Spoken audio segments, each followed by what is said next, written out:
सोच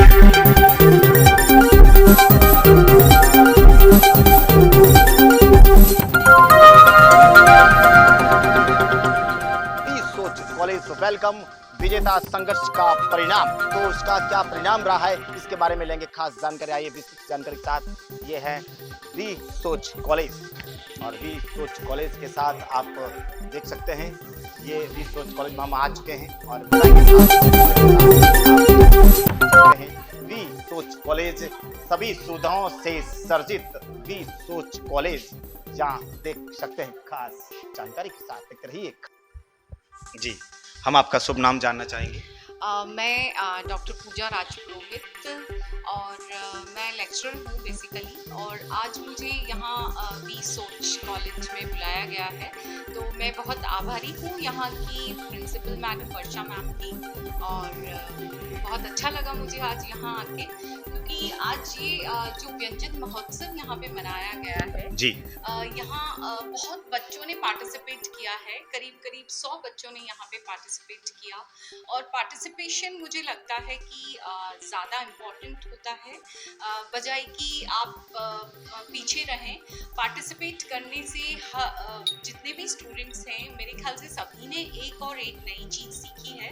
जी। तो अच्छा है पार्टिसिपेशन।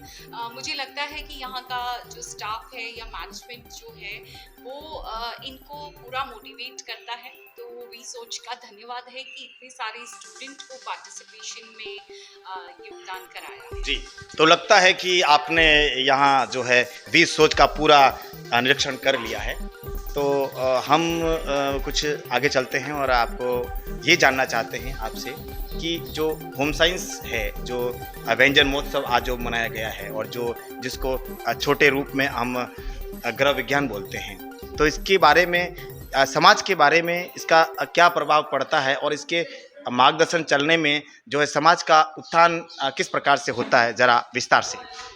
जी सर, आपने बहुत बहुत ही अच्छा सवाल किया है मुझसे कि गृह विज्ञान क्या है। गृह विज्ञान जितना छोटा है सुनने में, उतना ही बहुत ही वाइड और वास्ट सब्जेक्ट है ये। और इसमें मुझे लगता है कि एक लड़की की पूरी ओवरऑल जो पर्सनालिटी होती है वो बहुत खिल के सामने आती है, क्योंकि इस सब्जेक्ट में 5 मेन सब्जेक्ट पढ़ाए जाते हैं, जिसमें सबसे पहला है बाल विकास और मनोविज्ञान, चाइल्ड डेवलपमेंट, जिसमें कि बच्चे का किस तरीके से विकास होता है। जो 10 डेवलपमेंट्स होते हैं किसी भी ह्यूमन बीइंग में, वो सारी डेवलपमेंट के बारे में सिखाया जाता है, चाहे वो लैंग्वेज डेवलपमेंट हो, चाहे कल्चरल डेवलपमेंट हो, जितने भी डेवलपमेंट हैं वो सारे इसमें सिखाए जाते हैं। इसके अलावा दूसरा सब्जेक्ट आता है सर अपना क्लोथिंग एंड टेक्सटाइल्स। तो उसमें किस तरीके के गारमेंट कौन सी सीजन में पहनने हैं, कैसी प्रिंटिंग किसके लिए अप्रोप्रिएट होती है, ये सारा कुछ हम लोग टेक्सटाइल्स में पढ़ते हैं। इसके अलावा प्रिंटिंग है, वीविंग है, कौन सी सीजन के लिए कौन सा अप्रोप्रिएट फैब्रिक है, ये सारा कुछ हम लोग इसी में पढ़ते हैं। कैसे केयर की जाती है कपड़ों की, ये भी सारा कुछ हम इसमें पढ़ते हैं। और तीसरा सब्जेक्ट आता है हमारा एक्सटेंशन एजुकेशन। एक्सटेंशन एजुकेशन में हम पढ़ते हैं कि किस तरीके से हम सामने वाले से कम्युनिकेट करते हैं, कम्युनिकेशन के क्या क्या माध्यम होते हैं, और इसके अलावा किस तरीके के टीचिंग एड्स होते हैं। जैसे कि ट्रेडिशनल टीचिंग एड्स की बात करूं तो पपेट्स हैं, कुछ चार्ट्स, पोस्टर्स, पैम्फलेट्स, लीफलेट्स, बहुत सारी चीज़ें होती हैं जिससे कि हम कम्युनिकेट करते हैं। आजकल जैसे कंप्यूटर्स हैं, लैपटॉप्स हैं, आजकल सभी बच्चों के पास मोबाइल्स हैं।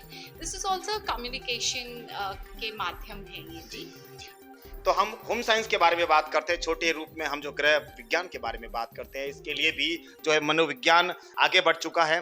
लेकिन जो है आने वाली जो पीढ़ी को आप होम साइंस के बारे में जो उसके बारे में बताएंगे कि वो आजकल लोग हिचकिचाते हैं, और उनके जो बच्चे होते हैं वो अक्सर शिकायत करते हैं कि पापा हम जो है होम साइंस नहीं लेंगे। तो यानी कि बच्चे कतराते हैं, तो उनका आप उत्साहवर्धन किस प्रकार से करेंगे, और जो गृह विज्ञान में जो मनोविज्ञान जुड़ा है वो उसके लिए सरकार इसके ऊपर क्या मतलब इसमें जो सहयोग कर रही है, और ऐसा गृह विज्ञान और मनोविज्ञान दोनों मतलब जो इसके गृह विज्ञान पर क्या प्रभाव पड़ा है, इसके लिए हमें विस्तृत जानकारी। जो आपने सवाल किया है उसी में आपका जवाब है सर। देखिए, जो होम साइंस पढ़ के गए हैं उनसे भी मैं अनुरोध करूंगी कि अपने जो पॉजिटिव एक्सपीरियंसेस हैं वो मैक्सिमम लोगों के साथ शेयर करें। और गवर्नमेंट असिस्टेंस जो है होम साइंस वालों को चाहिए, और प्रमोशन चाहिए होम साइंस का। ये भी मैं सरकार से ही निवेदन करूंगी कि वो एक इतने खूबसूरत सब्जेक्ट को, अगर इसका थोड़ा डिक्लाइन आ रहा है तो उसके जिम्मेदार हम लोग तो हैं ही, लेकिन अगर सरकार इसमें हमारा सहयोग करती है तो मैं मान के चलती हूँ कि चाहे बॉयज़ हों चाहे गर्ल्स, सभी होम साइंस सब्जेक्ट लेना चाहेंगे। जी, और कई जगह ऐसा होता है कि बॉयज़ होम साइंस लेते हुए थोड़ा-सा कतराते हैं। तो ऐसा है कि उनको पूरी नॉलेज नहीं है। जी, जब हमें पूरी जानकारी किसी विषय की नहीं होती है, तब हम उससे थोड़ा दूर भागते हैं। तो अगर सबको सही-सही जानकारी और उसके आगे होने वाले जो पॉज़िटिव प्रभाव हैं, अगर उसके बारे में सबको जानकारी होगी, तो बिल्कुल होम साइंस सब्जेक्ट अपना एक विशेष समाज में स्थान बना पाएगा। तो इसके लिए जितने भी स्टूडेंट्स हैं जो करके निकले हैं, और सरकार, ये दोनों बहुत बड़ा अपना योगदान दे सकती है। जी सर। मैं जानना चाहूँगा कि अपना जो होम साइंस के बारे में, चाहे गृह विज्ञान के बारे में, चाहे मनोविज्ञान के बारे में, और सरकार का भी आपने एक जो है विस्तृत रूप से योगदान बताया है। तो अब मैं इतना जो आपने विस्तृत जानकारी दी है, मैं आपके बारे में जानना चाहूँगा कि होम साइंस के अलावा आपको क्या इसकी और भी कोई जानकारी है, उसमें रुचि रखते हैं? संगीत हो, चाहे और भी कुछ, एनीबॉडी एवरीथिंग, आपने उसमें कोई नॉलेज हो तो ज़रा हम विस्तृत जानकारी बताएँ। देखिए सर, मुझे लगता है कि आज जो मेरी जो भी पर्सनालिटी है मेरी, जो भी लोग मेरे बारे में जो सोचते हैं, वो मुझे लगता है मेरे सब्जेक्ट की वजह से ही आया है।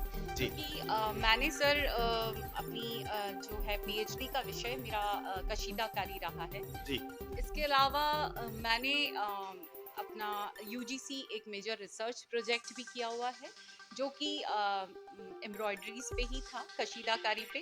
और मैंने पूरी वेस्टर्न जोन की कशीदाकारी पे पीएचडी की है। और मेरा बहुत अच्छा शौक भी है, जबकि आपको मैं बता दूं कि मेरी 12th पास करते ही मेरी शादी हो गई थी। और उस समय तक मैंने करीब 7 जो है डबल बेडशीट की एम्ब्रॉयडरी की चादरें निकाली हुई हैं, और बहुत सारे कुशन्स, कर्टन्स, बहुत मेरा शौक रहा है। तो वो सब मैंने किया है।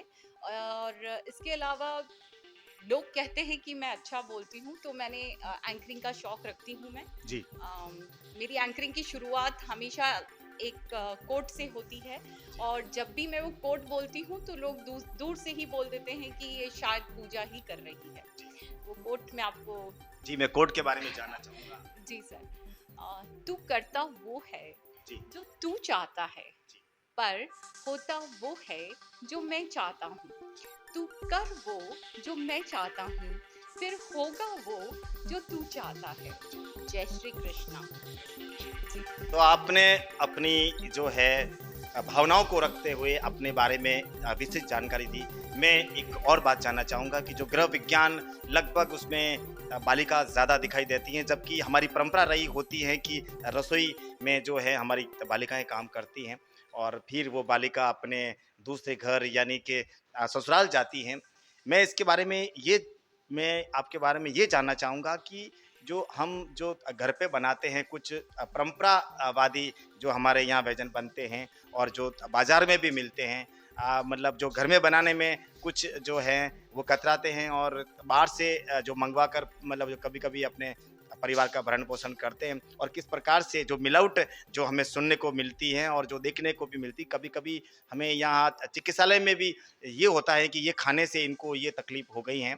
तो इसके बारे में मैं समझते के ऊपर ज़रा आप इसके ऊपर गौर कीजिए, और इसके जो प्रभाव के बारे में विस्तृत जानकारी।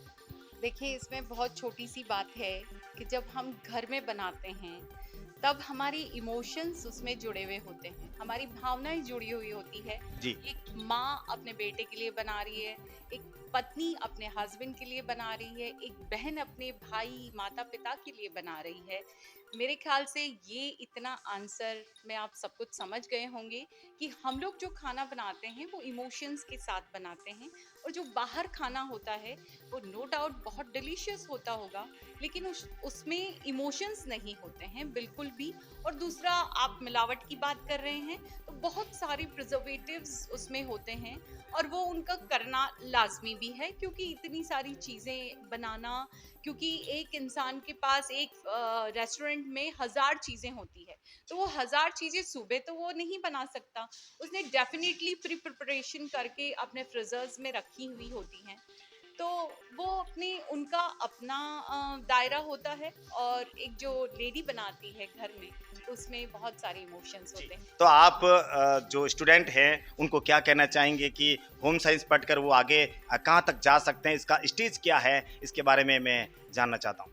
देखिए, होम साइंस, क्योंकि होम साइंस सब्जेक्ट एक ऐसा सब्जेक्ट है जिसमें आप इतनी जानकारी ले लेते हैं, इतनी जानकारी ले लेते हैं कि आपको आपका जो पर्सनालिटी का डेवलपमेंट है, कोई भी स्टूडेंट को देख के ही लग जाता है कि दूसरे सब्जेक्ट के एक अलग होते हैं, और जो होम साइंस की स्टूडेंट होती है वो मैं समझती हूँ कि उसकी हर जगह पहुँच होती है। कॉलेज में कोई कार्यक्रम हो जाए, पड़ोस में कोई कार्यक्रम हो जाए, चाहे घर में कोई कार्यक्रम हो जाए।